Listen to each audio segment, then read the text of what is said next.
The amazing thing about bikepacking is how much can happen in one day. How much you get to see and experience. On the surface, it may seem it's a boring way to spend a day. Essentially, you just ride your bike all day in the middle of nowhere. So, what can be so interesting about it? Well, a day of traveling on your bike unlocks your brain in whole new ways. The physical exertion, the need to navigate, plan, and survive.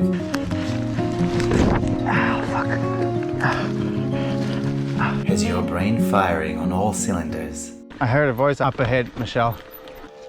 Hello? Hello? Or it's got all spooky all of a sudden. In the repetitive yet ever new experience of riding, you become attuned to how you feel. You have the time to ponder and to let your thoughts take you to unexplored or neglected corners of your mind. You notice details around you that you would normally overlook. You feel a whole range of emotions throughout the day. Isn't that just the most precious little baby that's ever babied? I love them. Yeah. I love them so much. They're so cute. It's probably like 3 or 4 degrees, honestly. I have a massive grin on my face. My knees are killing me. Look at that. I know, right? Look at that sunshine. You feel connected to life. Good morning. Captain's log. Captain's 3, log. 7, 8, 9. Day 9. Woke up in Nanup. It's supposed to rain overnight, but I didn't notice anything. No, it didn't rain, but the temperature dropped to 2 degrees. But I was cozy and warm. That's why we got hot sleeping bags. Yeah, forecast is rain, possible storm, and hail. A bike-friendly coffee shop seemed like the perfect place to go over the plans for the day. The next section to Donnelly River is said to be very beautiful and fun. And after that, we were hoping to make it all the way to Karta Berenu Hut. Hello. So, we're sitting here with coffee and banana bread. And a raw cherry ripe slice. Yeah. Convenience store is closed, despite I think it being their opening hours. It says 8:30 on the door. That's okay. I didn't want to go to the further one because I figured our coffee was ready. Look at that chubby little floof. Do you think it's a female of the same species? I don't know. I think if echidnas would not my spirit animal, it would be blue fairy red because Oh my god. isn't that just the most precious little baby that's ever babied? I love them. Yeah. I love them so much. They're so cute. They just go pop, pop, pop.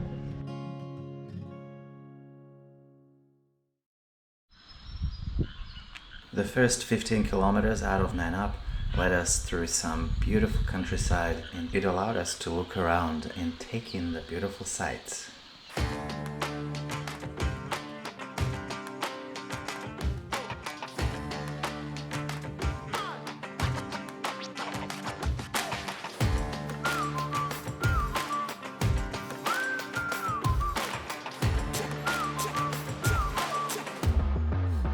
Beautiful.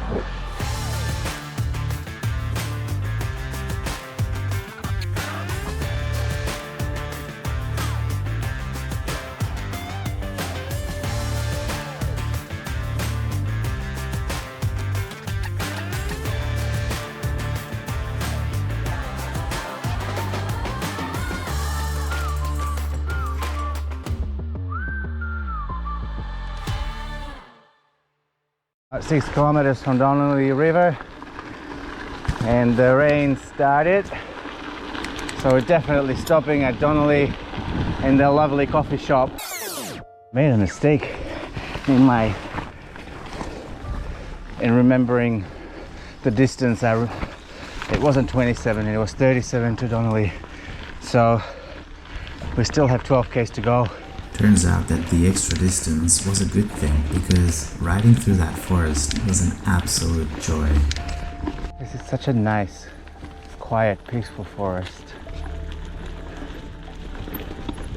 In this episode, I'd like to slow down the pace of the video and show you a more intimate insight into the day on the trail.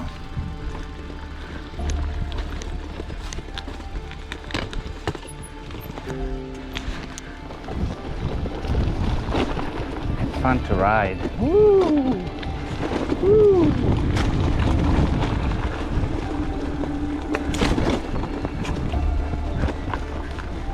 This is so much fun to ride that I'm glad we're not at Donnelly River yet.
I have a massive grin on my face.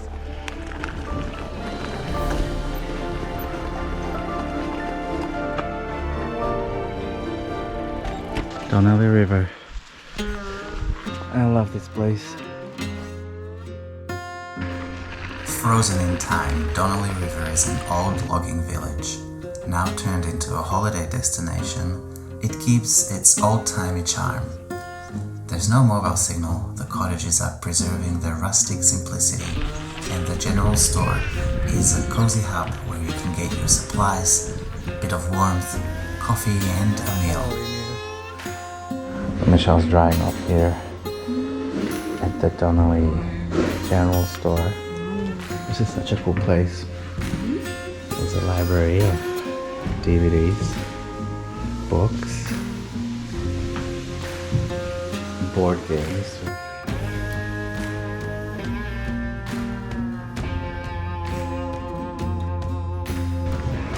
And there's some basic supplies here as well. Look at this, I made him vegan. Burger, sandwich. I'm so happy. Yeah, that's a great way to refill. Bon appetit. Any of your friends? Where are the kangaroos? There are always some friendly locals hanging around, so make sure to stop and say hello.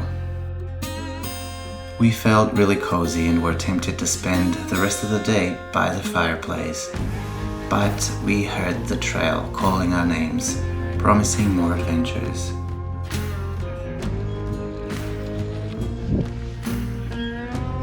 Michelle certainly never misses a chance to say nice things to all living creatures. Hi, future froggies, we love you. Grow up big and strong and be part of this healthy ecosystem. Mwah. So, how is my body holding up, I hear you ask? Well, fitness-wise, it's fine. Legs, surprisingly great. But my knees are killing me. Actually, day 4, I adjusted my seat a little higher, and today I adjusted the seat a bit higher again. I think I probably should have done that a long time ago. Every uphill, I'm trying to really preserve the knees, push as little as I can. But these steep ones like this, that's just killing me, because that I have to push a lot. It's just a gorgeous trail. But when you're in pain, takes away from the enjoyment. Not sure if it was the physical discomfort or something else, but the proverbial ups and downs refer as much to the geographical profile as they do to the emotional states you experience on the trail. Where it's got all spooky all of a sudden with dark clouds above. I heard a voice up ahead, Michelle. Hello?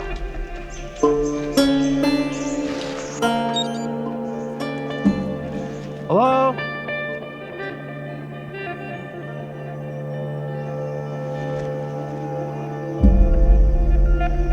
Don't know. Keep going.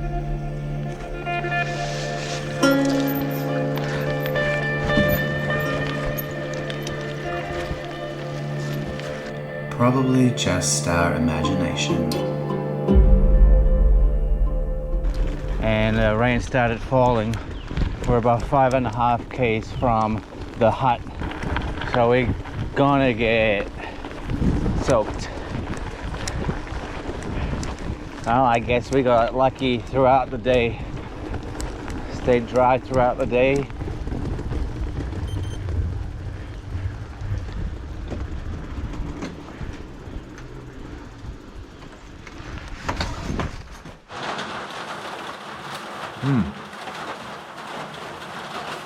Yo guys, we've stopped at a little shelter called 1-3 Bridge, crossing the main road here. There's no shortcuts to the hut. I would take one right now because my knee's killing me and it's cold and wet.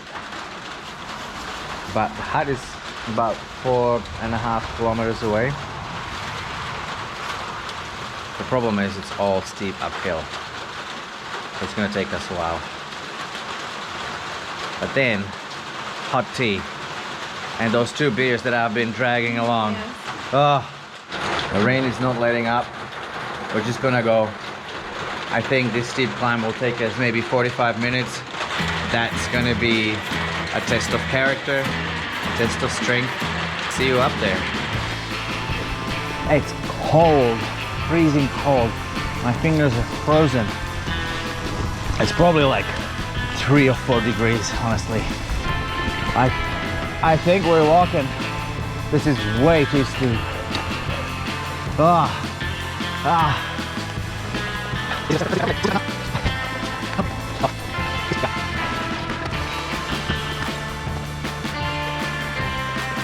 I mean, it's beautiful.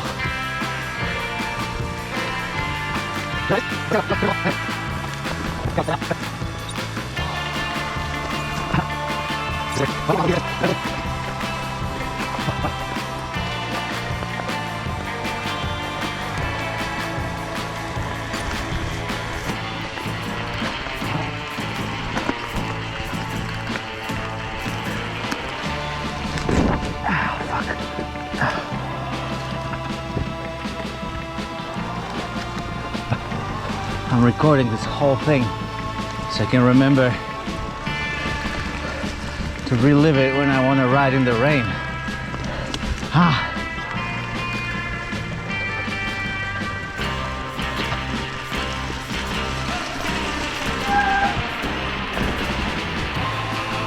Nope.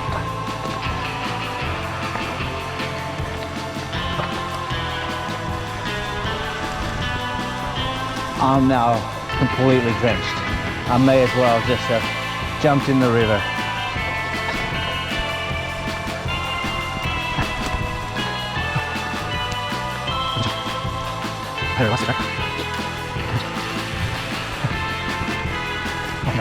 I know I'm miserable right now, but at the same time, I'm oddly calm. And yeah, there's no sense of stress or haste as such, because it doesn't matter if you go a little bit faster. You're just uncomfortable, and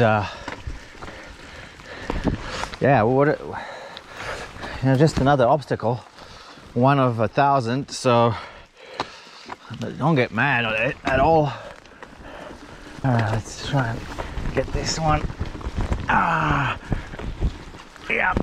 Oh, my knees. Fuck. Thing is, I wasn't clipped in, so my shoes would have slipped off the pedals, but they didn't, so I'm happy about that.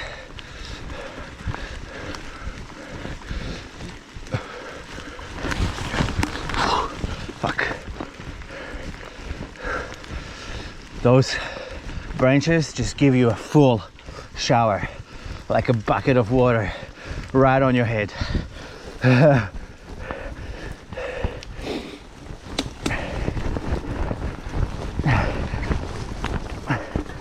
Yeah, you can ride up this shit when you believe in yourself. And as if through some cosmic synchronicity, the rain eased off as we emerged out of the woods and enjoyed the last few hundred meters to the inviting safety of the hut. The solitude of a rainy afternoon in the woods has filled our souls with a sense of peace and satisfaction. Hey, I made it.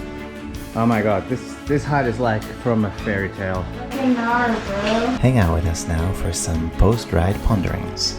Good afternoon / evening, friends and lovers.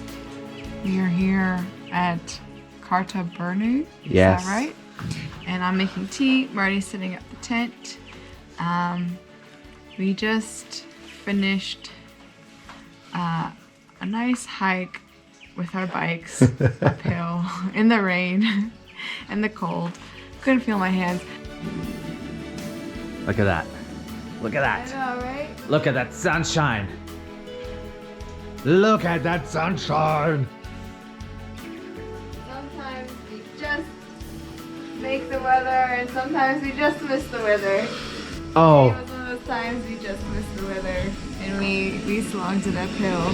We walked our bikes in the rain, in the wet, in the it cold. makes for good footage. But we did hella character building. I think I gained a level. Yes. I have XP +2 level. strength. No, +2 constitution, I think. My hands were like cold, or numb. So cold it was numb, which is not something I'm used to here in Perth. Usually I only feel that way in colder climes. Yes. Back in my hometown. Basically, in New York. end of October in Perth, you start using the swimming pools because it's 35, 31. Not today. It was literally like 5 degrees when we were riding. I mean, it's not that bad to ride in. No. The thing is, once we came here, first thing we did, it was still pissing down. First thing we did, we just stripped down naked and put on dry clothes. First And then thing. you instantly feel amazing. Instantly, we felt like $1,000,000. I'm like, okay. Of course, this shelter, it feels like a freaking, like a 5-star Hilton hotel. Oh yeah. It feels like an absolute castle. And I mean, how can you not love it? Look at this. Just making us some peppermint tea now. Tonight for dinner, we're having TVP, couscous, and this dairy-free sun-dried tomato casserole. I'm really looking forward to it. I've actually never made camp couscous. I was always just told it's a great camp food because all you have to do is put it in hot water and let it absorb the moisture. It was great to hear that Michelle had the same thoughts about our experience today. We're cold, like chilled to the bone, slogging up that hill. I was thinking to myself, you know, I know that technically I should be miserable right now, but I actually feel fine. Like I was oddly calm and relaxed and just had this just keep going kind of mentality. Keep And swimming. wasn't disturbed or afraid or perturbed in any way. So I'm No. pretty happy with myself. Oh, this is done. Yep. Other way. By the way. The one thing that I wanted to say about riding in those miserable conditions is, yes, I was not fully enjoying it. Like, I wasn't like, oh, this is great. But you just ride through it. And then when you when we arrived here, it was triumphant. But those lows and highs, it's like, hey, I caught a green light in this intersection where I usually catch a red light. I'll be at work 30 seconds earlier today. We're mocking that lifestyle, but I was also thinking today that like people with a cushy, comfortable life like we have, or we live in a developed nation, we have a normal job, I would call us middle class essentially. When we go on holiday, we do something physically and mentally challenging because our normal everyday life is actually quite chilled and not too taxing. Yeah. So, well, I wasn't making fun of anybody out there. I was making fun of me, really. I didn't finish my point. I'm sorry. Conversely, people who have a really tough life, or their life is stressful or a slog, I think they do holidays that are relaxing and peaceful and not too challenging. So it's kind of, we're on this crazy holiday, but we put ourselves into it for a reason. And I think it's indicative of the fact that we do have a cushy life. It's a very pleasant, easy life. So just wanted to say that I'm grateful that my life is so relaxed and carefree that I can just do crazy, challenging things for fun. That's pretty cool. Yeah. Is it authentic then, what we're doing? It's authentic. I fucking suffer. My knees hurt. I don't think. But I'm enjoying not saying it. it's inauthentic. No, I'm asking myself. Oh. You know. I mean, God. Wait, look. Does that mean we don't deserve to feel accomplished? No, we do. So. We do. I think we're doing what humans are supposed to do. Yeah. Evolution. Yeah. We're supposed to be on the move for a while. Eat for a while, move for a while, eat for a while. Yeah. Starve for a few days. One of the reasons why my knees hurt so bad is because I carry this shit with us up the hills. But now we're gonna enjoy it. Yes. So hashtag worth it. Sorry, Marty's knees. Gage Road, sponsor us. Yeah, man, come on. Come on. Just a few beers. There was a lot more dialogue, ramblings, and stories, but I think this was enough for one episode. Let us know in the comments though if you do prefer these longer style episodes with more talking. And until next time, keep it somewhat real.